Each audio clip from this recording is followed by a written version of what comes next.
வணக்கம். ஆயுத எழுத்து நிகழ்ச்சிக்கு வரவேற்கின்றோம். பல தடைகளை தாண்டி வந்த கட்டாய கல்வி சட்டம் நடைமுறையிலும் பல தடைகளை சந்திக்கவே செய்கிறது. இந்த சட்டத்தின்படி மைனாரிட்டி பள்ளிகள் நீங்களாக அனைத்து தனியார் பள்ளிகளிலும் ஏழை எளிய நலிந்த பிரிவினரை சேர்ந்த மாணவர்களுக்கு 25% இடங்களை தொடக்க வகுப்புகள்ல ஒதுக்கியாகணும் அப்படின்னு இந்த சட்டம் சொல்கிறது. ஆனால் நடைமுறையில் எந்த அளவுக்கு இது பின்பற்றப்படுகிறதுங்கிற ஒரு கேள்வி எழுந்திருக்கிறது. பின்பற்றப்படவில்லை என்றால் இதற்கான காரணம் யார்? நடைமுறையில ஏதேனும் சிக்கல்கள் உண்டா? அரசு தரப்புல பிரச்சனையா? தனியார் பள்ளிகள் முன்வரவில்லையா? இவற்றையெல்லாம் விரிவாக நாம் பேச இருக்கின்றோம். இது மட்டுமல்லாது இந்த சட்டமே மைனாரிட்டி பள்ளிகளுக்கு, மைனாரிட்டி அந்தஸ்து உள்ள பள்ளிகளுக்கு செல்லாது என்ற அறிவிப்பும் உச்சநீதிமன்றத்தால் வந்திருக்கிறது. இது சரிதானா? இவற்றையெல்லாம் இன்றைய ஆயுத எழுத்து நிகழ்ச்சியில் விரிவாக அலச விவாதிக்க இருக்கின்றோம். முதலில் இது பற்றிய ஒரு தொகுப்பணி காண்போம்.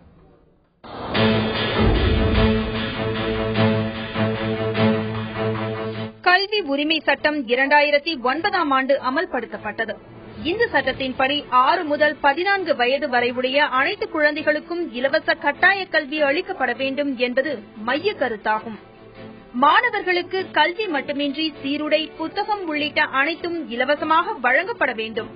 இந்த சட்டத்தின்படி தனியார் பள்ளிகளில் 25% ஒதுக்கீட்டு இடங்களில் ஏழைகள், பொருளாதாரத்தில் பின்தங்கிய பிரிவு மாணவர்களை சேர்க்க வேண்டும் என்பதும் கட்டாயமாக்கப்பட்டது. 25% ஒதுக்கீட்டில் சேர்க்கப்பட்ட மாணவர்களுக்கான கட்டணத்தை பள்ளிகளுக்கு அரசே திருப்பி வழங்கும் என்பதும் சட்டத்தில் கூறப்பட்டுள்ளது. தமிழ்நாட்டில் இந்த சட்டம் நடைமுறைக்கு வந்து 4 ஆண்டுகள் நிறைவடைந்துவிட்ட நிலையில் தனியார் பள்ளிகள் மூலம் குறைந்தது 2 லட்சம் குழந்தைகளாவது இலவச கல்வி பெற்றிருக்க வேண்டும். ஆனால் 2000 பேர் கூட பயன்பெறவில்லை. பள்ளி கல்வித்துறை கட்டுப்பாட்டில் இயங்கும் மெட்ரிகுலேஷன் கல்வி இயக்ககம் வெளியிட்டுள்ள சுற்றறிக்கையில் 2013-14ஆம் ஆண்டில் கல்வி பெறும் உரிமை சட்டத்தின் கீழ் 58,619 இடங்கள் நிரப்பப்பட வேண்டும் என்று கூறப்பட்டிருக்கிறது. ஆனால் இதில் 23,248 இடங்களில் மட்டுமே மாணவர்கள் சேர்க்கப்பட்டுள்ளனர். அதாவது வெறும் 40% இடங்கள் மட்டுமே நிரப்பப்பட்டன. தமிழகத்தில் மொத்தமுள்ள 3,550 தனியார் பள்ளிகளில் 1000 பள்ளிகளில் ஏழை மாணவர்களுக்கு இடமளிக்கப்படவில்லை என்று தெரிகிறது. இந்த பள்ளிகள் மீது இதுவரை எந்த நடவடிக்கையும் எடுக்கப்படவில்லை. தமிழகத்தில் உள்ள பெரும்பாலான தனியார் பள்ளிகள் இச்சட்டத்தை ஒரு பொருட்டாகவே மதிக்கவில்லை. பிரபலமான பல தனியார் பள்ளிகள் கல்வி பெறும் உரிமை சட்டத்தின் கீழ் ஒதுக்கப்பட்ட இடங்களை பணக்கார மாணவர்களிடம் கூடுதல் கட்டணத்தை பெற்றுக்கொண்டு நிரப்புவதுடன் அவர்கள் அனைவரையும் பொருளாதார அடிப்படையில் நலிவடைந்தவர்களாக கணக்கு காட்டி இந்த சட்டத்தை கேலி கூத்தாக்குவதாக கல்வியாளர்கள் குற்றம் சாட்டுகின்றனர். இந்த கல்வியாண்டில் 25% ஒதுக்கீட்டில் மாணவர்களை சேர்ப்பதற்கான நடைமுறைகள் தொடங்கும் முன்பு இன்னொரு பிரச்சினை கிளம்பியது.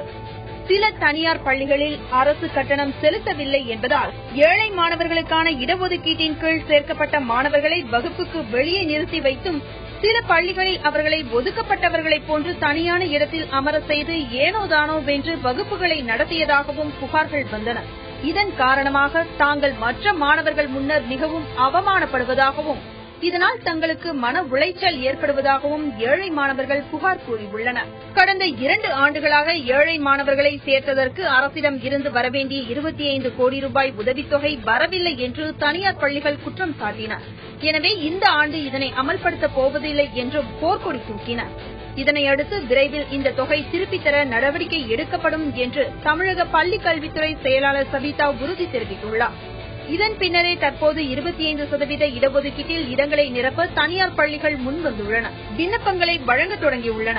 இன்னொரு தரப்பினர் இதுபோன்ற இடஒதுக்கீட்டை தனியார் பள்ளிகளில் அமல்படுத்துவதை விட அரசு பள்ளிகளின் கட்டமைப்பை மேம்படுத்தி தரமான கல்வியை வழங்க வேண்டும் என்றும் எதிர்பார்க்கின்றனர். பல கேள்விகள், பல எதிர்பார்ப்புகள் எழுந்திருக்க இவற்றையே இந்த நிகழ்ச்சியில் நாம் விரிவாக அலச விவாதிக்க இருக்கின்றோம். இந்த நிகழ்ச்சியில் நம்முடைய பங்கேற்கிறார்கள். சமச்சீர் கல்வி அப்படின்னாலே நமக்கு நினைவுக்கு வரக்கூடிய பெயர் டாக்டர் முத்துக்குமரன் கமிட்டியுடைய தலைவர் திரு முத்துக்குமரன் அவர்கள் நம்முடைய இணைந்திருக்கிறார். அவரை நிகழ்ச்சிக்கு வரவேற்கின்றோம். தனியார் பள்ளிகள் சார்பில் கல்வியாளர் மாலதி அவர்கள் நிகழ்ச்சியில் இணைகிறார். அவரை நிகழ்ச்சிக்கு வரவேற்கின்றோம். அதே போல திரு பிரின்ஸ் கஜேந்திர பாபு அவர்களும் நம்முடைய இணைகிறார்கள். மூவரையும் இந்த நிகழ்ச்சிக்கு வரவேற்கின்றோம். நான் மாலதி அவர்கள்ட்ட தான் முதல் கேள்வியை கேட்க இருக்கின்றேன். பரவலான குற்றச்சாட்டு, தனியார் பள்ளிகளுக்கு 25% இடஒதுக்கீட கொடுக்கறது அப்படின்னால வேப்பங்காய கசக்குது. ஒண்ணு கொடுக்கறது இல்ல குறைவா கொடுக்கறாங்க அப்படிங்கிற இந்த ஒரு குற்றச்சாட்டை எந்த அளவுக்கு மறுக்கிறீங்க, எப்படி மறுக்கிறீங்க? இது ஒரு பொதுப்படையான ஒரு குற்றச்சாட்டு. ஏன்னா நீங்க தனிப்பட்ட முறையில பாத்தீங்கன்னா எல்லா தனியார் பள்ளிகளுமே கட்டாய கல்வி கொண்டு வந்த பிறகு மேபி முதல்ல ஒரு எதிர்ப்பு இருந்தது. ஆனா இப்ப எல்லாருமே அக்செப்ட் பண்ணிட்டு 25% இடஒதுக்கீடு கொடுக்கறாங்க. கொடுத்த பிறகு என்ன ஆச்சு, அந்த ஃபீஸ் ஸ்ட்ரக்சரை திரும்பி அதற்கான வரைமுறைகள் சரியாக இல்லை. பெரும்பாலான தனியார் பள்ளிகள் இந்த 25% இடஒதுக்கீடு கொடுக்கறாங்க, தாராளமா கொடுக்கறாங்க. எல்லா இடத்துலயுமே இது நடந்துகிட்டு இருக்கு. தமிழ்நாடு இல்லாமல் மீதி மாநிலங்களையும் நடக்குது. தமிழ்நாட்டிலையும் எல்லா ஸ்கூல்ஸ்லயுமே இது ஃபாலோ பண்ணிட்டு தான் இருக்காங்க. புள்ளி விவரங்கள் வேற மாதிரி சொல்லுது. புள்ளி விவரங்கள் எதன் அடிப்படையில் வந்த புள்ளி விவரங்கள் என்பது தெரியவில்லை. நீங்கள் தனியார் பள்ளிக்கூடங்கள் சொல்லும்போது சிட்டில இருக்க ஒரு 4 ஸ்கூல்ல மட்டும் எடுத்துட்டு அந்த 4 ஸ்கூல்ல கொடுக்கல அப்படின்னு ஒட்டுமொத்த தமிழக அளவுல பார்க்கும்பொழுது கிட்டத்தட்ட 58,619 இடங்கள் நிரப்பியிருக்கணும். ஆனா 40% தான் இந்த 25% இடஒதுக்கீடுல ஒதுக்கப்பட்டிருக்கு. போன வருஷம் அதை விட ரொம்ப குறைவு. இந்த அளவுல தானே தனியார் பள்ளிகள் நிரப்பிட்டு இருக்காங்க. தனியார் பள்ளிகள் நிரப்புறதுன்றது குவெஸ்டின் கிடையாது. பிகாஸ் என்னன்னா தனியார் பள்ளிகள்ல உங்களுக்கு நோட்டீஸ் போட சொல்றீங்க, ரிசர்வேஷன் இருக்கு 25%, அட்மிஷன்ஸ் ஆர் ஓபன். அதை அப்ரோச் பண்ணாதப்போ என்ன செய்ய முடியும்? வரும்போது அதற்காகவே 25% தியாகம் பண்ணிக்கிட்டு அட்மிஷன்ஸ் எடுக்க முடியாம தனியார் பள்ளிகள் அது உண்மையா சொல்ல போனா தியாகம் தான் உண்மையான வார்த்தை. ஏன்னா அவர்கள் எந்த நிதியும் எதிர்பாராமல் கவர்மெண்ட் கிட்ட இருந்து இதை செஞ்சுட்டு இருக்காங்க. நிதி எதிர்பார்க்கலன்னு சொல்லி that is being reimbursed. That is not being reimbursed. அதுதான क्वेश्चन இங்க. That is not being reimbursed. There aren't any kind of protocol which says that this would be done this way. அதுதான பிரச்சனையே இங்க. நான் திரு கஜேந்திர பாபு அவர்கள்ட்ட கேட்கிறேன், உங்களுடைய வருத்தம் அதுவாதான் இருக்கும்னு நினைக்கிறேன். 40% இடம் தான் அந்த 25% இடஒதுக்கீடுல கொடுக்கப்பட்டிருக்கு அப்படின்னு புள்ளி விவரங்களை மெட்ரிகுலேஷன் பள்ளி இயக்குநரகமே சொல்லுது. அதுக்கு அவங்க என்ன சொல்றாங்க, அப்ளிகன்ஸ் இருந்தா தானே கொடுக்கறதுன்னு சொல்றாங்க. அப்ளிகன்ஸ் இல்ல அப்படின்னு சொன்னா முதல்ல மக்கள் கிட்ட அந்த பள்ளிக்கூடத்துக்கு வெளியில, பள்ளிக்கூடத்தின் சுவருக்கு வெளியில இந்த மாதிரி 25% நாங்க ஏழை மாணவர்களுக்கு, நலிவுற்ற மாணவர்களுக்கும் சரி அல்லது வாய்ப்பு மறுக்கப்பட்டவர்களுக்கும் சரி நாங்க கொடுக்கிறோன்ற விளம்பர பலகையை வெளியில வச்சாங்களா அப்படின்றது முதல் கேள்வி. ரெண்டாவது, அக்சசிபிலிட்டி இருக்கா? சாதாரண நடைபாதையில இருக்கக்கூடிய ஒருவர் நான் இந்த பள்ளியில போய் சேரலாம் என்ற நம்பிக்கையே அந்த பள்ளிக்கூடம் ஏற்படுத்தல அப்படின்றதுதான் உண்மை. ரெண்டாவது, இவர்கள் சொல்லக்கூடிய வாதம் உண்மை என்றால் அவங்க அரசுக்கு தெரியப்படுத்தி இருக்கணும். எங்க ஸ்கூல்ல நான் 30 சீட் வச்சிருக்கேன், ஆனா அந்த 30 சீட் ஃபில் ஆகவே இல்லை, இப்ப நான் என்ன செய்யறதுன்னு அவங்க அரசாங்கத்தை கேட்டு அதற்கப்புறம் தான் அதை ஃபில் பண்ணிருக்கணும். அப்படி அவங்க செய்தார்களா என்பதுதான் முக்கியமான கேள்வி. அந்த சீட்டை வேற யாருக்கும் கொடுக்கறதுக்கு அவங்களுக்கு உரிமையே கிடையாது. It has to be either vacant or it has to be vacant or it should be filled under that quota. Because it is a constitutional provision. 21A ஓட மேண்டேட், அதுக்கு அடியில இருக்கக்கூடிய சட்டம், அதன் அடிப்படையில் தமிழ்நாடு அரசு விதிகளை கொடுத்ததாலதான் இந்த அனௌன்ஸ்மெண்ட் தமிழ்நாடு கவர்மெண்ட்டுக்கு ரீச் ஆனதால மட்டும்தான் இந்த இடம் வேக்கன்ட் ஆகலன்னு. Because information regarding how many seats are left vacant அப்படின்றது every term it has been submitted to the government. அதனால மட்டும்தான் உங்களால இந்த புள்ளி விவரங்களை எடுக்க முடியுது. இப்போ அதாவது இந்த புள்ளி விவரம் எப்படி எடுக்க முடிஞ்சதுன்னா ரொம்ப கஷ்டப்பட்டு ரிசல்ட் வெரிஃபிகேஷன் உட்பட கடைசியா ஹையர் செகண்டரி 1ஆம் வகுப்புல இருந்து 9ஆம் வகுப்பு வரைக்கும் inspector of matriculation school has to verify the results. அப்ப ரிசல்ட் கொண்டு வரும் பொழுது நீ ஃபில் பண்ணியா காட்டு அப்படின்னு கேட்டு கட்டாயப்படுத்தி இந்த புள்ளி விவரத்தை வாங்கினாங்களே தவிர ஜஸ்ட் லைக் தட் ஸ்கூல்ஸே இந்த புள்ளி விவரத்தை எல்லாம் கொடுத்துடல. ஏன்னா because there is a flaw in the system sir. என்னுடைய கருத்தை நான் சொல்றேன். இப்போ அரசு இந்த சட்டத்தை கொண்டு இருக்குது, கொண்டாக்கா அப்ப 25% சேர போறாங்க அப்படின்னு நம்பணும். அந்த நம்பிக்கை இருந்ததுன்னா இவங்க என்ன செய்யணும், ஜூன் மாசம் பள்ளிக்கூடம் திறக்கும் பொழுது 25% மாணவர்களுக்கு உண்டான பணத்தை அவங்களுக்கு கொடுத்திருக்கணும். நான் அரசு தரப்புல இருந்திருக்கிறேன். நான் எப்படி செய்திருப்பேன்னாக்கா, அன்னைக்கே என்னைக்கு காலேஜ் திறக்கிறாங்களோ பள்ளிக்கூடம் திறக்கிறாங்களோ அதுல ஒரு வாரத்துக்குள்ள அந்த பணத்தை அனுப்பிச்சிருப்பேன்.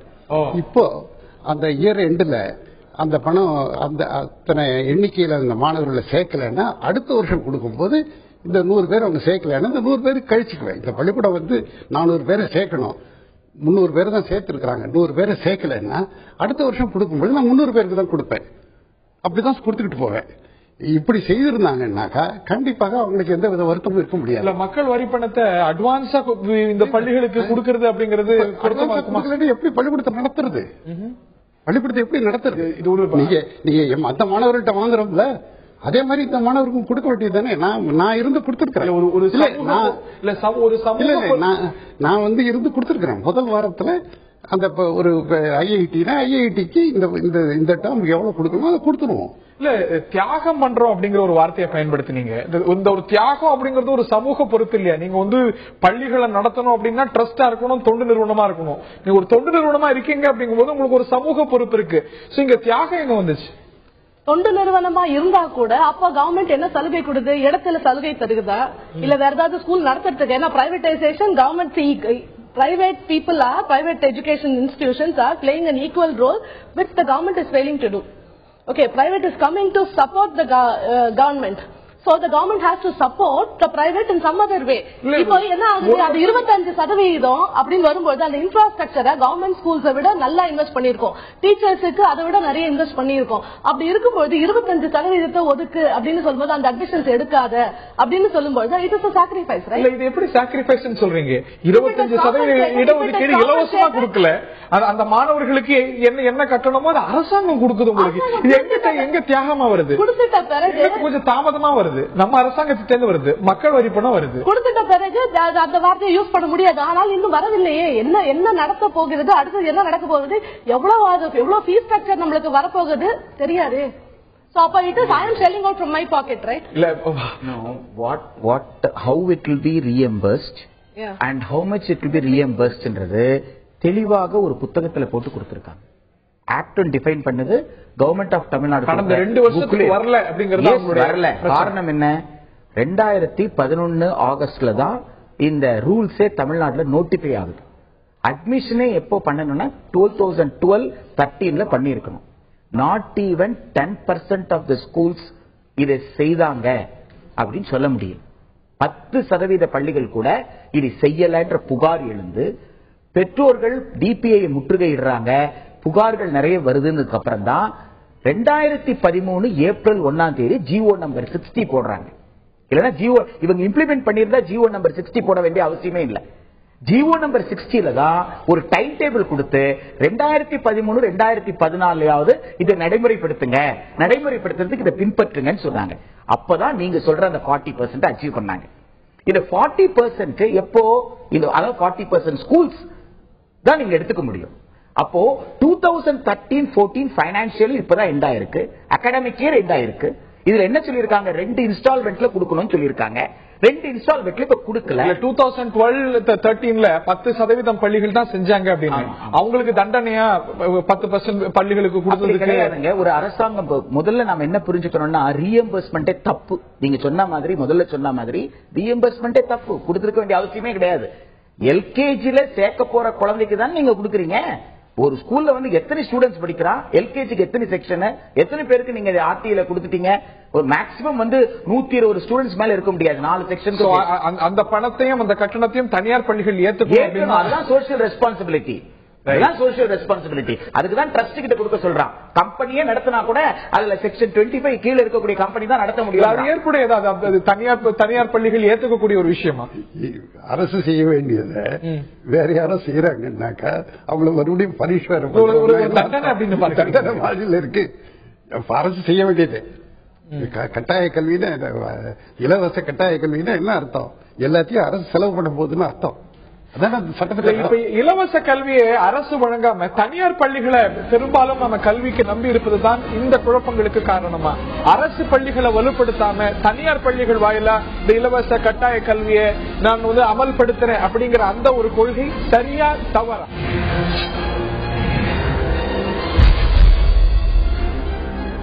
கட்டாய கல்வி சட்டம் நடைமுறையில் சிறப்பாக இருக்கிறதா இல்ல பல அம்சங்கள் காகிதத்தில் மட்டுமே இருக்கிறதா? விரிவாக அலசி வருகின்றோம். 25% இடஒதுக்கீடு, அதாவது நலிந்த ஏழை மாணவர்களுக்கு தொடக்க வகுப்புகள்ல தனியார் பள்ளிகள் கொடுக்கணும் அப்படிங்கிற விதி இருக்கிறது.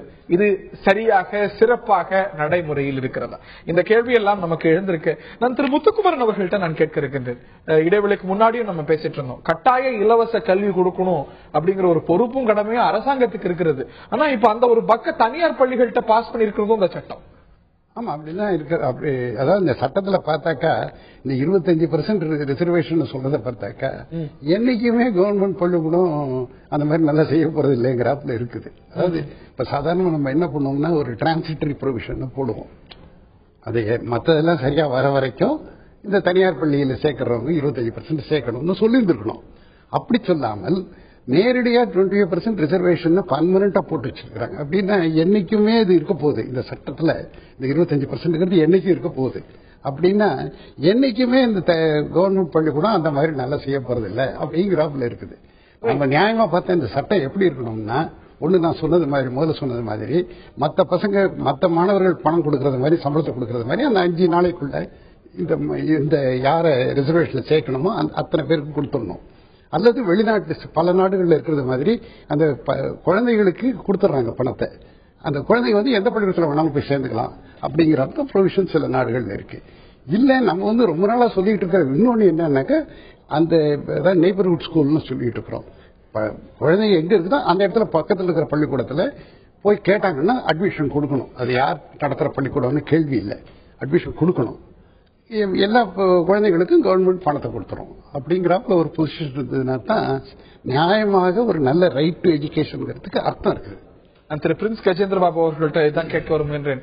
அரசு பள்ளியில சேருங்க, அரசு பள்ளிகள் மீது ஒரு கான்பிடன்ஸ் ஊக்குவிக்கிறதுக்கு பதிலா தனியார் பள்ளிகள்ல சேர்க்கலாம் அப்படின்னு தனியார் பள்ளிகளை நோக்கி ஏழை எளிய மாணவர்கள் உட்பட எல்லாரையும் தள்ளுகிறது அரசாங்கம் இந்த சட்டத்தின் மூலம். இது 1980 இருந்து ஒரு சிஸ்டமேட்டிக்கா கவர்மெண்ட் கல்வித்துறையிலிருந்து தன்னை பின்வாங்கி கொண்டே வருகிறது, கை கழுவுகிறது அப்படின்றதுதான் உண்மை. 1977-78 அந்த பீரியட்ல மெட்ரிகுலேஷன் பள்ளிகளை சென்னை பல்கலைக்கழகம் தான் நடத்தப் போவதில்லை சொன்ன பிறகு அது அரசு பள்ளிகளோட சேர சொல்லிதான் அன்றைக்கு துணைவேந்தரா இருந்த டாக்டர் மால்கம் ஆதிசேஷையா பரிந்துரைத்திருந்தார். ஆனால் அதை ஒரு தனி சிஸ்டமாக செல்ஃப் பைனான்ஸ் இங்கிலீஷ் மீடியம்னு உருவாக்குனது யாருன்னு கேட்டீங்கன்னா அரசு தான். அன்னையில தொடங்கி இந்த சட்டம் நிறைவேறக்கூடிய வகையில் இந்த சட்டத்துக்கு ஒரு ஹிடன் அஜெண்டா இருக்கு. என்ன ஹிடன் அஜெண்டானா டாக்டர் முத்துக்குமரன் அதை வெளிப்படையா சொன்னார், to demolish the public school system. அரசு பள்ளிகளை அழிப்பதுதான் இந்த சட்டத்தோட நோக்கம். அரசு பள்ளி இது நடத்தாது. 10 ஆண்டு காலத்திற்குள் நாங்கள் எப்படியா நீங்க சொன்னீங்களா 58,000 பேரை கொண்டு போயிட்டு இந்த வருஷம் நீங்க தனியார் பள்ளியில சேர்த்துட்டீங்கன்னா அடுத்த 58,000 பேரை அடுத்த வருஷம் சேர்ப்பீங்க. ஒரு ஓவர் பீரியட் ஆஃப் டைம் என்ன ஆகும், அரசு பள்ளிக்கு போவதற்கு மாணவர்களே இருக்க மாட்டாங்க. அப்ப அரசு பள்ளி தேவையே இல்லை. அப்ப டாக்டர் முத்துக்குமரன் சொன்ன மாதிரி ஒன்னு சாய்ஸ் ஸ்கூல் அல்லது பிரைவேட் கிட்ட போய் படிச்சுக்கோ என்று எல்லாவற்றையும் அந்த தனியார் கிட்ட கொடுத்து விடுவதுதான் இந்த அரசினுடைய நோக்கம். நான் உங்கள்கிட்ட கேட்க வருகின்றேன் மலத்தி. நீங்க சொன்னீங்க நாங்க தியாகம் செய்றோம், நிறைய விஷயங்கள் செய்றோம், நாங்க கஷ்டப்பட்டு செய்றோம் அப்படின்னு சொன்னீங்க. திருப்பியும் அதே விஷயத்துக்கு தான் 40% பள்ளிகள் தான் அதை செஞ்சிருக்கு. அதுக்கு முந்தைய ஆண்டுல அதற்கும் ரொம்ப ரொம்ப குறைவு. தனியார் பள்ளிகள் பெரும்பாலானவை பெரிய ஃபீஸ் வாங்குறாங்க. எல்கேஜி தொடக்க பள்ளிகள் எல்லாம் மற்ற வகுப்புகளை விட தொடக்க பள்ளியில அட்மிஷன் கிடைக்கிறது பெரிய விஷயமா இருக்கு. அப்படி இருக்கும்போது ஒரு 30 பேர் இருக்கக்கூடிய கிளாஸ்ல ஒரு 8 மாணவர்களுக்கு ஒரு தொண்டு செய்யறதுல ஒரு வருஷம் தாமதமா வாங்கிக்கிறதுல என்ன குறை வந்துருப்போம்? இதை சேர்க்க வேண்டாம்னு சொல்லல. இதை சேர்க்கும் பொழுது இதற்கான விதிமுறைகள் வழிமுறைகள் ஒழுங்கா பின்பற்றணும். இப்ப யாருமே அக்செப்ட் பண்ணலன்னு சொல்லல. நான் சொன்ன மாதிரி ஆர்டிக்கு பிரைவேட் ஸ்கூல்ஸ் ஆர் ஓபன், அதனாலதான் அக்செப்ட் பண்ணிருக்காங்க. ஆனா மானிட்டரிங் இல்லையே. சிஸ்டம்ல நிறைய ஃபிளா இருக்கும்போது when people are not approaching, okay, first thing is we need to understand that all schools have put up. எல்லாருமே இன்ஃபர்மேஷன் போட்டிருக்காங்க. எல்லாருமே 25% இடஒதுக்கீடுக்கு maybe 1 or 2 here and there இருக்கலாம் கேसेस. 40% தான் எல்லா ஸ்கூல்ஸ்லயும் நீங்க சொல்லும் பொழுதே, ஏன்னா உங்களுக்கு புள்ளி விவரம் எப்படி வந்தது அப்படின்னா ஸ்கூல்ஸ்ல இருந்து டேட்டா எடுக்கும்போது தான் புள்ளி விவரம் வந்தது. அந்த வரும்பொழுது கண்டிப்பாக எல்லா ஸ்கூல்ஸும் reservations have kept it open. People are not approaching. Okay, when they are not approaching, what will the schools do? They have to fill in. They can't let the classroom vacant, right? We cannot let the classes run. யாரும் வருதில்லைன்னு சொல்றீங்க. மாறா இன்னொரு குற்றச்சாட்டு இருக்கு.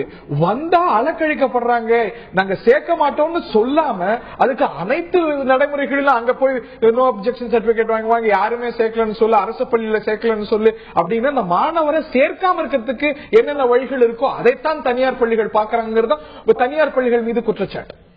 குற்றச்சாட்டு சொல்றதுக்கு reason தேவையில்லை. ஆனால் ஒரு மாணவனை பள்ளியில சேர்க்கும் ஒரே மாதிரி இருக்கும்போது அப்படி கிடையாதுங்க. என்னன்னா இப்ப உள்ள சேர்க்கும் பொழுது எந்த பேசிஸ்ல எக்கனாமிக்கலி டவுன் ட்ராடன்னா கண்டிப்பா there is a certificate which needs to be produced to the government. அப்ப அந்த சர்டிபிகேட் இல்லன்னா சர்டிபிகேட் வாங்கிட்டு வந்தா சொல்லுவாங்க. சர்டிபிகேட் இல்லாதப்ப என்ன சொல்ல முடியும்?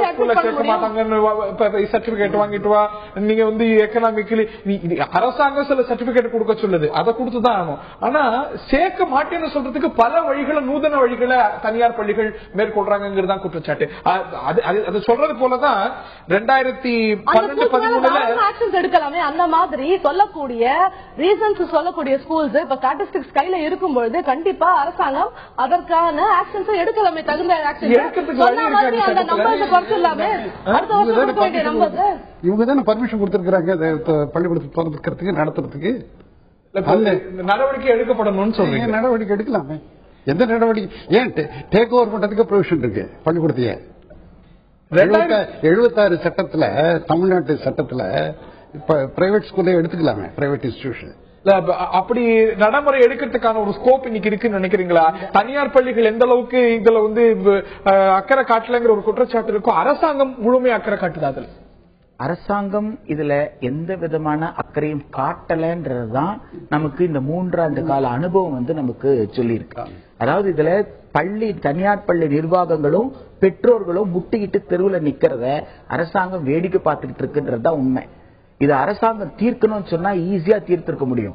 ஒரு சிங்கிள் விண்டோ சிஸ்டத்தை ஏற்படுத்தி ஒவ்வொரு educational டிஸ்ட்ரிக்ட்டுக்கும் there is a district educational officer, அவர்கிட்ட கொண்டு ஃபார்ம் கொடுங்கன்னு சொல்லிட்டு அந்த எஜுகேஷனல் டிஸ்ட்ரிக்ட்டுக்குள்ள 50 ஸ்கூல் 60 ஸ்கூல் கவுன்சிலிங் சிஸ்டம் மாதிரி ஒரு சம்பந்தப்பட்ட ஸ்கூலோட ரெப்ரசன்டேட்டிவ்ஸ், பேரண்ட்ஸோட ரெப்ரசன்டேட்டிவ், எஜுகேஷன் டிபார்ட்மெண்ட் அபிஷியலோட ரெப்ரசன்டேட்டிவ் உட்கார்ந்து சார்ட் அவுட் பண்ணிருக்கலாம். உன் வீடு இங்க இருக்கா, பக்கத்துல இருக்கிற ஸ்கூல் இதுதான், நீங்க போலாம் அப்படின்னு சொல்லி நாம அதை கொடுத்திருக்கலாம். அப்ப நீங்க 2 விஷயத்தை பண்ணிருக்க முடியும். ஒன்னு அட்மிஷன் ப்ராசஸ் ஸ்மூத்தா இருந்திருக்க முடியும்.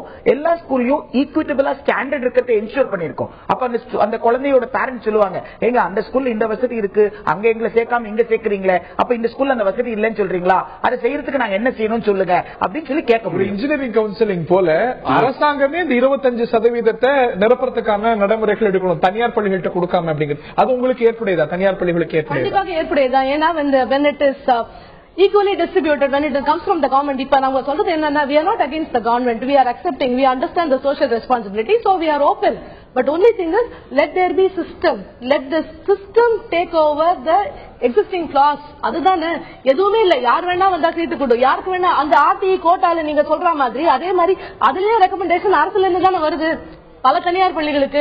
அதுல போட்டுருங்கன்னு சொல்றது யாரு? தனியார் பள்ளிகளுக்கு யார் சொல்றா? கவர்மெண்ட்ல இருந்து தானே ரெக்கமெண்டேஷன்ஸ் வருது. நிறைய இடத்துல ரெக்கமெண்டேஷன்ஸ் வருது. பிரச்சனையே அங்கேதான் ஆரம்பிக்குது. நான் திரு முத்துக்குமரன் அவர்கள்ட்ட கேட்கிறேன், இது சார்ந்த மற்றொரு விஷயத்துக்கும் நம்ம போக வேண்டியிருக்கிறது. மைனாரிட்டி பள்ளிகளுக்கு இந்த இடஒதுக்கீடு கொடுக்க வேண்டும் அவசியம் இல்லை, இந்த ஆக்டே பொருந்தாது அப்படின்னு சொல்லி இருக்கிறது. அது சரியான நடைமுறை தானே? உச்சநீதிமன்றம் இந்த நிலைப்பாடு இருக்குது. Act has also this element. இந்த ஆக்ட் அப்படி இன்டர்பிரட் செய்து மைனாரிட்டி பள்ளிகளுக்கு இது செல்லாதுன்னு சொல்லி அவங்க கான்ஸ்டிடியூஷனல் பேசிஸ்ல சொல்றாங்க.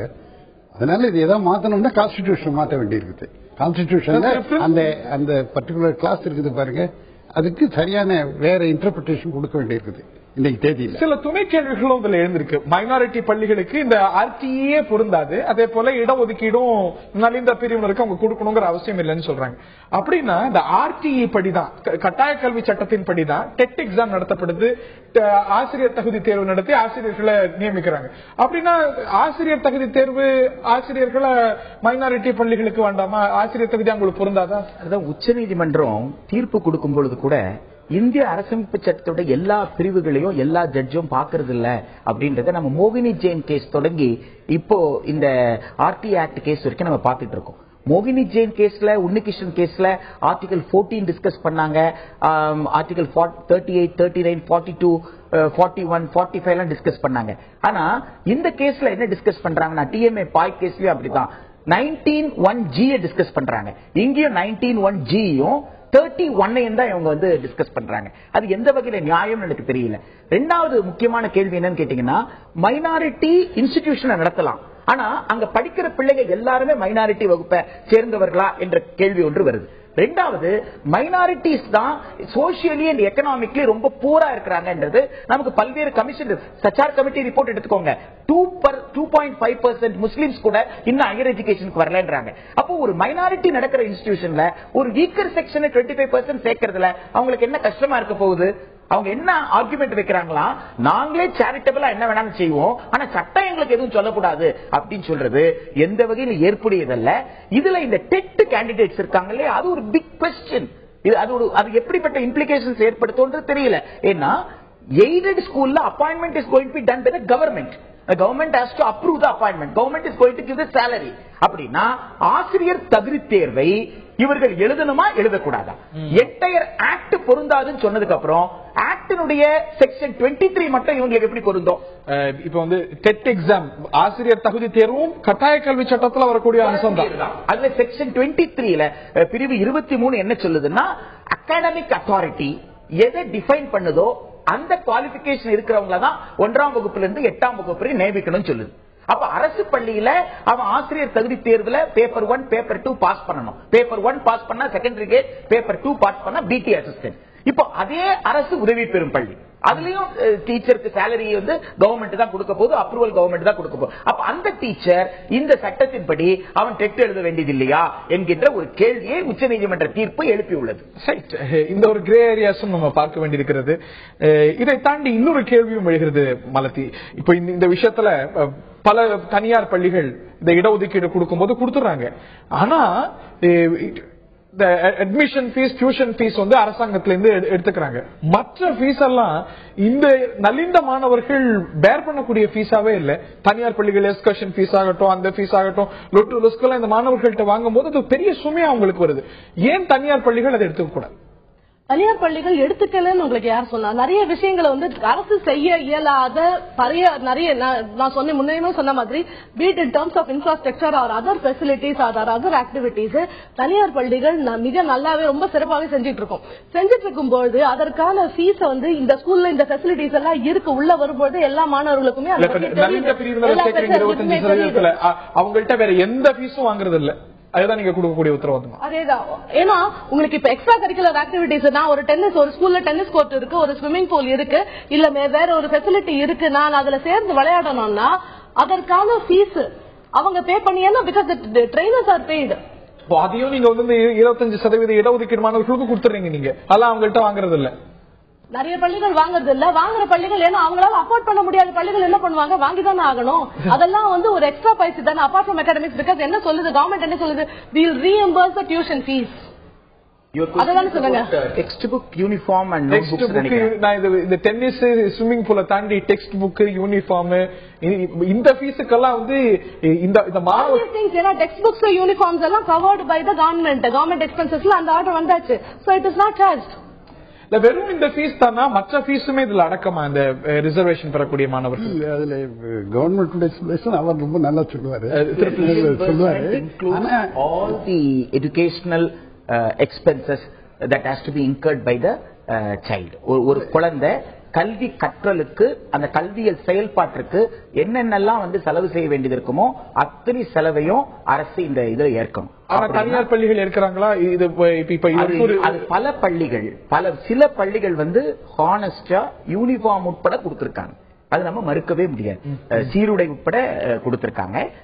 ஆனால் பெரும்பகுதி பள்ளிகள் என்ன அவங்க சொல்றாங்கன்னா, tuition fee okay, admission okay, ஆனா textbook, notebook, uniform, midday meal அதெல்லாம் வந்து குழந்தை தான் ஏற்றுக்கணுமே தவிர நாங்க ஏற்றுக்கொள்ள முடியாது. அப்ப போன வருஷம் நீங்க எப்படி பண்ணீங்கன்னா தைரியமா சொல்றாங்க, ஆமா நாங்க கலெக்ட் பண்ணோம் அப்படின்றாங்க. ஆனா சட்டப்படி கலெக்ட் பண்ணி இருக்க கூடாது. இவர்களுக்கு இந்த சட்டத்துல மிட் டே மீல் அரசாங்கத்துடைய திட்டம் எல்லா பள்ளிகளும். நீங்க நலிவுற்ற மாணவர்கள் யார சொல்றீங்க? நடைபாதையில் இருக்கிறவங்க தான். மார்ஜினலைஸ்ட் பீப்புள் யார சொல்றீங்க? நடைபாதையில வசிக்கிறவன், சாப்பாட்டுக்கு வழி இல்லாதவன். அப்போ அப்படிப்பட்ட ஆட்சியில எந்த இடத்துல மிட் டே மீல் per child expense பத்தி கால்குலேட் பண்ணும் பொழுது மிக தெளிவாக the per child expenditure including the midday meal given by the government சொல்லி அந்த ப்ரொவிஷன் இங்க சொல்லியிருக்காங்க. இந்த புக்ல all school private schools provide lunch. Yes, that is the question. How are you going to provide என்றதுதான். சோ அந்த பேச்சுவார்த்தை இன்னும் அரசாங்கத்திற்கும் பள்ளிக்கல்வித்துறைக்கு நடக்கவே இல்லை. இந்த குழந்தைகளுக்கு மிட் டே மீல்ஸ் கொடுக்கணுமே, அது டிஸ்கிரிமினேட்டரி இல்லாம கொடுக்கணுமே. இன்னொரு பையன் வந்து நல்ல டிஃபன் பாக்ஸ்ல சாப்பிட்டு இருக்க நேரத்துல இந்த 10 பிள்ளைகளை மாத்திரம் தனியா கூட்டு போய் நான் ஒரு இடத்துல உட்கார வச்சு சாப்பிட வைப்பேன்னா இப்ப இது ஒரு டிஸ்கிரிமினேஷன் ஆகாதா? சைக்காலஜிக்கல் இம்பாக்ட் கிரியேட் பண்ணா எல்லா மாணவர்களுக்கும் கொடுக்கணுமா? இல்ல, some mechanism you have to work it out. You have written in the act. ரூல்ஸ்ல இருக்கு. ரூல்ஸ்ல இருக்கும்போது அதை எப்படி இம்ப்ளிமெண்ட் பண்ண போறேன்? நெக்ஸ்ட் அப்ப அந்த குழந்தை பசியோட படிக்கணும்னு சொல்ல வரீங்களா? அப்ப அந்த பேரண்ட் தான் அந்த உணவு கொடுக்கணும். பேரண்ட் எங்கிருந்து சம்பாதிப்பான்? மாண்டேன்சி கலுவாலே சொல்றாரு 28 ரூபாய் ஒரு நாளைக்கு சம்பாதிக்காதவன் இந்த நாட்டுல பல கோடி பேர் இருக்காங்க சொல்றாங்க. அப்படி ஒரு நாளைக்கு 28 ரூபாய் சம்பாதிக்கிறவனை பத்தி தான் நாம இங்க பேசிட்டு இருக்கிறோமே தவிர நாம வந்து லட்சக்கணக்கில் சம்பாதிக்கிறவனை பத்தி நம்ம பேசல. அந்த குழந்தைக்கு அரசும் சரி தனியார் பள்ளியும் சரி தன் பள்ளியில் சேர்க்கை கொடுக்கல என்றதுதான் இந்த சட்டம் நடைமுறைக்கு வந்து இந்த 3 ஆண்டு கால அனுபவம் நமக்கு சொல்லுது. ரைட். இதுல நிறைய கோர்ஸ் வேண்டி இருக்கிறதுலயும் பாருங்க, கவர்மெண்ட் கொடுக்கணுங்கிறத நம்ம திருப்பி சொல்றோம். யாரா இருந்தாலும் கவர்மெண்ட் கொடுக்கணுங்கிறத எதிர்பார்க்கணும். சட்டத்துக்குடைய அர்த்தம் என்ன? கவர்மெண்ட் கொடுக்குதுன்னு அர்த்தம். அப்ப அதுக்கு எந்த பள்ளிக்கூடத்திலும் எந்த ஃபெசிலிட்டிஸ் இருக்குதோ அந்த ஃபெசிலிட்டிஸ்க்கு உண்டான பணத்தை கவர்மெண்ட் கொடுக்கணும். இந்த குழந்தைங்க சேர்க்கலாமாங்கிறத வேணா டிசைட் பண்ணலாம். அதாவது இப்ப வந்து இந்த குழந்தைக்கு உண்மையிலேயே டென்னிஸ் ஆடுற ஆப்டிடியூட் இருக்குதா அப்படின்னு பார்த்தா அந்த குழந்தைய அந்த பள்ளிக்கூடத்தில் சேர்க்கலாம். அதான் நம்ம முதல்ல ஏற்கனவே சொன்னது மாதிரி அந்த சென்ட்ரலைஸ் சிஸ்டமா இந்த மாணவர்கள் அவங்க சேர்த்தாங்கன்னா அப்ப அது செய்ய முடியும். நீங்க எப்படி பாத்தீங்கன்னாலும் மொத்தம் இருக்கிற குழந்தைகளுக்கு தேவையான சீட்டு இருக்குது இல்லைங்களா? நம்ம இதனுடைய ஸ்ட்ராட்டஜிக்ஸ் படி நம்ம கவர்மெண்ட் என்ன சொல்லுது, அந்த சட்டத்துப்படி எத்தனை பள்ளிக்கூடம் இருக்கணுமோ அத்தனை பள்ளிக்கூடம் இருக்கு. 1 கிலோமீட்டர்ல இருக்கணும்னா 1 கிலோமீட்டர்ல இருக்கு. அங்க வேண்டிய சீட்ஸ் இருக்குங்கிறாங்க. இப்ப வித்தியாசம் என்னத்துல வருது? வசதிகள்ல தான் வருது. அப்போ இந்த சட்டம் நியாயமானதாக இருக்கணும்னாக்கா இந்த எங்கெல்லாம் இந்த ஃபெசிலிட்டிஸ் இல்லையோ, ஃபெசிலிட்டிஸ் பத்தி தானே ப்ராப்ளம், அந்த ஃபெசிலிட்டிஸ் இல்லையோ அதை நான் இவ்வளவு நாள்ல சரி பண்ண போறேன் அப்படின்னு ஒரு ப்ரொவிஷன் பண்ணிருக்கணும். அல்லது இப்ப இந்த விதிகள் கொண்டு வந்தாங்களே, ரூல்ஸ் கொண்டு வந்தாங்களே, அந்த ரூல்ஸ்லயாவது மற்ற பள்ளிக்கூடங்களுக்கெல்லாம் இத்தனை 5 வருஷத்துல இல்ல 10 வருஷத்துக்குள்ள எல்லா ஃபெசிலிட்டிஸும் நான் பண்ணிடுவேன் அப்படின்னு ஒரு அஷூரன்ஸ். கவனிக்கப்பட வேண்டிய கிரே ஏரியாஸ் நிறையவே இருக்கிறது அப்படிங்கிறது 3 பேருடைய பார்வையாக நான் பார்க்கிறேன்.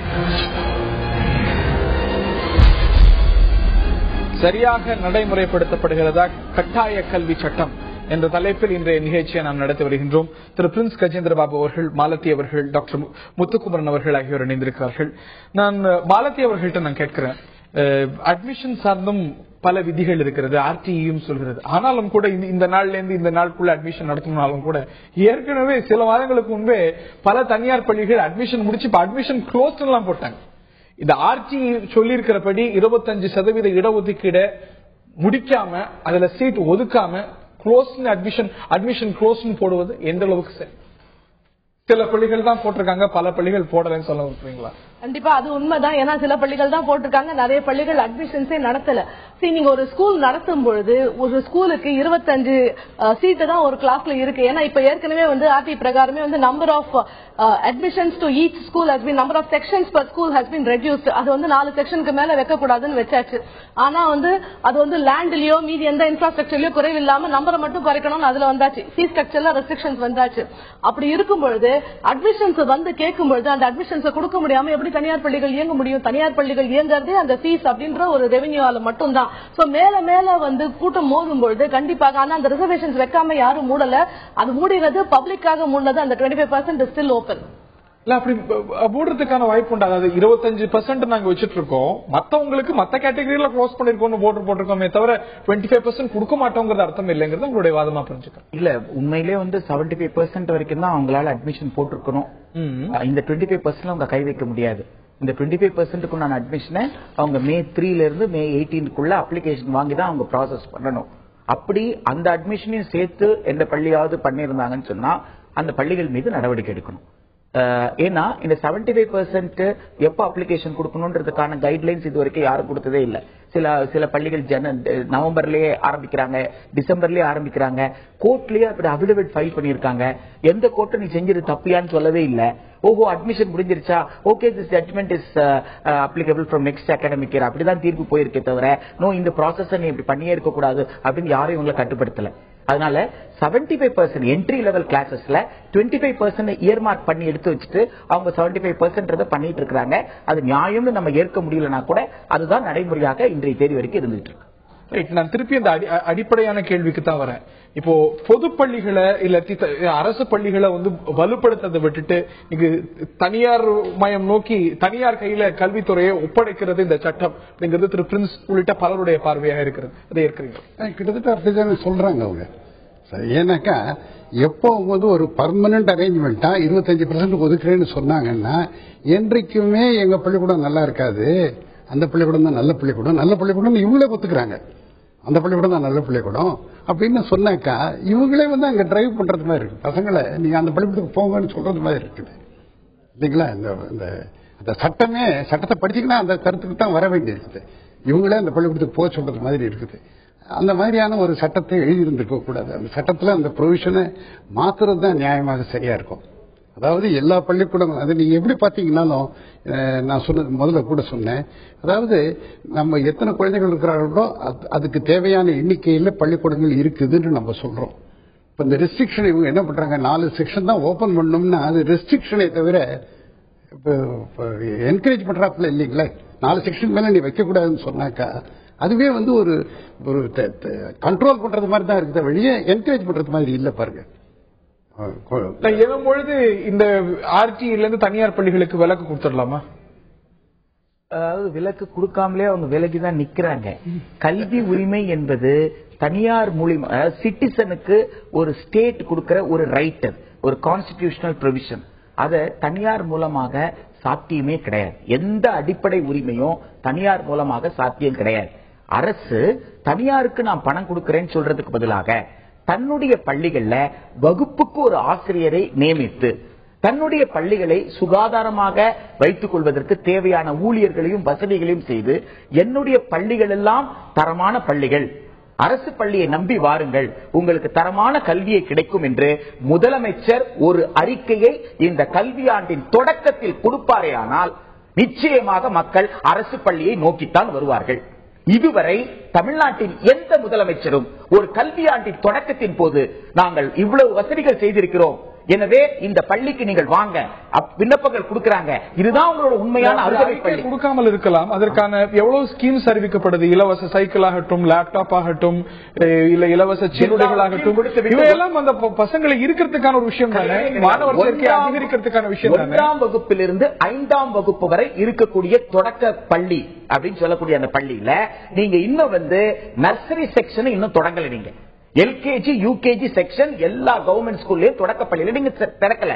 3 வயது ஆன உடனே ஒரு குழந்தைய பள்ளிக்கூடத்துல சேர்க்கலாம் சொன்னா அங்க எங்க உங்களுக்கு நர்சரி செக்ஷன் இருக்கு? அப்ப நர்சரி செக்ஷன் இருக்கிற பால்வாடி அப்போ ஒரு குழந்தைக்கு ஒரு ஆசிரியர் தேவை. 3 வயது வரைக்கும் தான் பால்வாடி, 3 வயதை தாண்டும் பொழுது ஒரு ஆசிரியர் தேவை. அப்போ அந்த தொடக்க நிலைக்கு முன்பருவ கல்விக்கு தேவையான ஆசிரியர் பணியிடங்களை உருவாக்கல, நியமிக்கல. கல்வி உரிமை சட்டம் 3 வருடம் ஆகிவிட்டது. 1ஆம் வகுப்புல இருந்து ஒவ்வொரு வகுப்புக்கும் நீங்க ஆசிரியர் பணி ஏன் பிரைவேட் கிட்ட துட்ட கொடுக்கறீங்கன்னு தான் நாம கேட்கிறோம். பிரைவேட் கிட்ட கொண்டு போயிட்டு அந்த 25% சேருங்கன்ட்டு கவர்மெண்ட்டும் நாமளும் சேர்ந்து ஏன் போராடிட்டு இருக்கோன்றதான் என்னோட கேள்வி. அந்த பணத்தை நீங்க அரசு பள்ளிக்கு செலவு செய்தால் அந்த அரசு பள்ளிகள் வலுப்பெறும். அரசு பள்ளிகள் வலுப்பெற்றால் தான் எல்லாருக்கும் நான் டிஸ்கிரிமினேட்டரி கல்வி கொடுக்க முடியும். அந்த பாகுபாடு இல்லாத ஒரு கல்வியை அரசால் மட்டும் தான் கொடுக்க முடியும். அந்த வகையில் சென்ட்ரல் ஆக்ட்ல மாற்றம் வரும் அப்படிங்கிறது இன்னொரு முக்கியமான விஷயத்தை நீங்க பார்க்கணும். 9ஆம் கிளாஸ்க்கு அப்புறம் என்ன பண்ண போறீங்க? இந்த கல்வி உரிமை சட்டத்தில் எல்கேஜியில் நீங்க சேர்த்துட்டீங்கன்னா கூட 8ஆம் கிளாஸ் வரைக்கும் 14 வயசு வரைக்கும் தான். எனவே அவன் 9 இருந்து 12 வரைக்கும் எந்த கதிக்கு போவான் என்கின்ற ஒரு மிகப்பெரிய கேள்வி இருக்கிறது. அதனால் இந்த கல்வி உரிமை சட்டத்தில் அடிப்படையில் 86வது சட்ட திருத்தத்திலே ஒரு உருமாற்றம் ஏற்பட்டு பிறப்பிலிருந்து 18 வயது வரை அருகமைப்பள்ளி அமைப்பில் பொதுப்பள்ளி மூலமாக கல்வி உரிமை அது அரசின் முழு பொறுப்பிலும் செலவிலும் என்றால் மட்டும்தான் இது மெய்யான கல்வி உரிமையாக கருத முடியும். அவருடைய கருத்து உங்களுக்கு மகிழ்ச்சி அளிக்கும் நினைக்கிறேன். ரொம்ப மகிழ்ச்சி அளிக்கிறது. ஏன்னா எல்லாருமே எதிர்பார்க்கறது அது மட்டும்தான். இல்ல மகிழ்ச்சி அளிக்கும். அவருடைய நோக்கமும் உங்களுடைய நோக்கமும் ஒண்ணுதானா? ஆமாம். ஏன்னா இது அரசாங்கம் எடுத்து, ஏன்னா ஒரு கல்வியாளரா பாத்தீங்கன்னா அரசாங்கம் எடுத்து செய்ய வேண்டிய முயற்சியிலே தனியார் பங்களிக்க வராங்க. சோ அப்ப முத்துக்குமரன் சார் சொன்ன மாதிரி பார்ட்டிசிபேட் பண்றவங்களை என்கரேஜ் பண்ணணுமே தவிர டிஸ்கரேஜ் பண்ணக்கூடாது. ஏன்னா when private is trying to help the government, in reaching out to as many masses as possible. இன்னைக்கு private institutions உதவி செய்யணும் அப்படிங்கிறது தான் நோக்கமா? உண்மையாவே அதுதான். ஏன்னா எப்போ ஸ்கூல்ஸ் பிரைவேட் ஸ்கூல்ஸ் நிறைய ஆரம்பிச்சது, ஒரு இடத்துல பள்ளிக்கூடம் இல்ல, அதனால அரசு பள்ளியில இடம் பத்தல, அங்க ஆசிரியர்கள் இல்ல, இன்னும் தரமான கல்வியை கொடுக்கணும். அதற்கு அப்படிதான் இங்க தரமான கல்வி கொடுக்கப்படுறது இல்லன்னு தரமான கல்வி கொடுக்கப்படுறது இன்னொரு டிபேட். ஏன்னா அங்க நம்ம என்ன செய்யணும்னா அந்த தரமான கல்வி கொடுக்கறாங்களா, அங்க தரமான கட்டமைப்பு இருக்கிறதா, தரமான ஆசிரியர்கள் இருக்கிறாங்க பாக்கிறதுக்கு இங்க எல்லாமே மானிட்டரிங் சிஸ்டம் ஃபிளா. நான் சொன்ன மாதிரி நம்மளோட சிஸ்டம்ஸ் எல்லாமே ஃபிளா. சிஸ்டம்ஸ் ரெக்டிஃபை பண்ணிட்டோம்னாமே பிரைவேட் அண்ட் பப்ளிக் பார்ட்டிசிபேஷன்ல நிஜமாவே ஒரு உண்மையான ஒரு மேம்பட்ட கல்வி தரத்தை எல்லாருக்குமே அளிக்க முடியும். அப்புறம் பாத்தீங்கன்னாக்கா இந்த சட்டம் வந்ததுக்கு அப்புறம் பாத்தீங்கன்னாக்கா உண்மையில மாணவர்கள் அரசு பள்ளிக்கூடங்கள், அரசு உதவி பெறுகின்ற பள்ளிக்கூடங்கள்ல இருந்து அங்க போயிருக்கிறாங்க. அந்த இந்த டேட்டா கொடுக்குறாங்கல்ல, அதே மாதிரி அந்த டேட்டா கொடுக்க சொன்னீங்கன்னாக்கா எவ்வளவு மாணவர்கள் இருக்கிறாங்க, அவங்க எந்த பள்ளிக்கூடத்தில் படிக்கிறாங்கன்னு பாத்தீங்கன்னா இப்ப எங்களுடைய 2006-07 நாங்க எழுதின இதுக்கு இன்னைக்கு எவ்வளவு மாறி போச்சு. இப்ப மாணவர்கள் அதிகமா 40% அப்படிங்கிறது அதுல கணிசமா அரசு பள்ளிகளுக்கு சேர வேண்டிய மாணவர்கள் நிறைய வந்துட்டாங்க. நம்ம எங்க ரிப்போர்ட்ல மாநில கல்வி கொண்டு வரணும்னு வேற சொல்லியிருக்கிறோம். அது ஒரு முக்கியமான ரெக்கமெண்டேஷன், ஒரு முக்கியமான இது என்ன பரிந்துரை என்னன்னாக்கா மாநில கல்வியையும் நம்ம அரசு ஏற்று நடத்தணும் அப்படின்னு சொல்லியிருக்கிறோம். அதை தவிர நீங்க பாத்தீங்கன்னாக்கா அன்னைக்கு இருந்தது நாங்க கொடுத்த எங்க ரிப்போர்ட்ல இருக்கிற டேட்டாவை பாத்தீங்கன்னா அன்னைக்கு 10% தான் மெட்ரிகுலேஷன் ஸ்கூல்ல இருக்கு. இன்னைக்கு அதுக்கு இன்னும் அதிகமா போயிடுச்சு, 14-15 ஆகி போயிடுச்சு. அப்படின்னா என்ன அர்த்தம்? அன்எய்டட் ஸ்கூல்ஸ் அதிகமா இருக்கு. அரசுடைய ஸ்டூடெண்ட்ஸ் நம்பர் ஆஃப் ஸ்டூடெண்ட்ஸே அதிகமாயிருக்கு. அரசுடைய கைதான் கல்வித்துறையில கையோங்கணும்.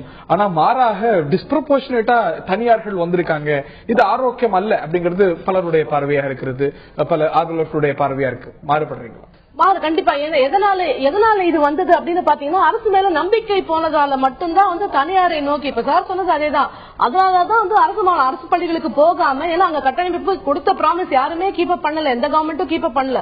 அதனாலதான் பிரைவேட்டை நோக்கி இவ்வளவு தூரம் படம் எடுக்கிறாங்க. அதனால மட்டும்தான் தனியார் கல்விகளின் வளர்ச்சி இவ்வளவு தூரம் வந்திருக்கு. திரு கஜேந்திரன், இளநீர் இயற்கையாக தேவையான அளவுக்கு மினரல்ஸோட நன்றாக இருக்கக்கூடிய குளிர்ந்த பானம்ன்றது எல்லோருக்கும் தெரியும். ஆனால் பெப்சி கோலாவையோ கொக்கோ கோலாவையோ அருந்ததிராவையும் சச்சின் டெண்டுல்கர் கையில பிடிச்சிட்டு இருக்காங்க. அப்போ சாதாரண பார்க்கக்கூடிய மக்களுக்கு இது தரமானதுன்னு தெரிந்தா கூட அந்த விளம்பரத்தில் தான் மயங்குகிறார்கள். அதே போல் தனியார் பள்ளிகள் கொடுக்கக்கூடிய விளம்பரங்களுக்கு மயங்கித்தான் உள்ளே போக வேண்டும் நினைக்கிறார்களே தவிர அரசு பள்ளிக்கு போக மாட்டேன்னு யாரும் சொல்லல. அப்படி இருந்தால் கேந்திர வித்யாலயாக்கு அட்மிஷன் வேணுமா, பிரைவேட் ஸ்கூலுக்கு அட்மிஷன் வேணும்னா ஏன் கேந்திர வித்யாலயா எல்லாரும் கேட்கிறாங்க. எனவே அரசால் மட்டும்தான் தரமிக்க கல்வியை கொடுக்க முடியும். எனவே அரசு அந்த பொறுப்பில் இருந்து தவறும் பொழுதுதான் மக்கள் வேற திசையை நோக்கி போக வேண்டியது. தரமான கல்வி அரசு கொடுத்தாலும் அதற்கு நிறைய டேக்கர்ஸ் இருப்பாங்க அப்படிங்கறது அவருடைய பார்வையாக இருக்கிறது. இந்த நிலையில கல்வி உரிமை சட்டம் சரியாக அமலாகாததற்கு காரணம் யார் என்ற கேள்வியை நேர்களிடமும் கேட்டிருந்தோம். அவர்களுடைய பார்வையை பார்ப்போம்.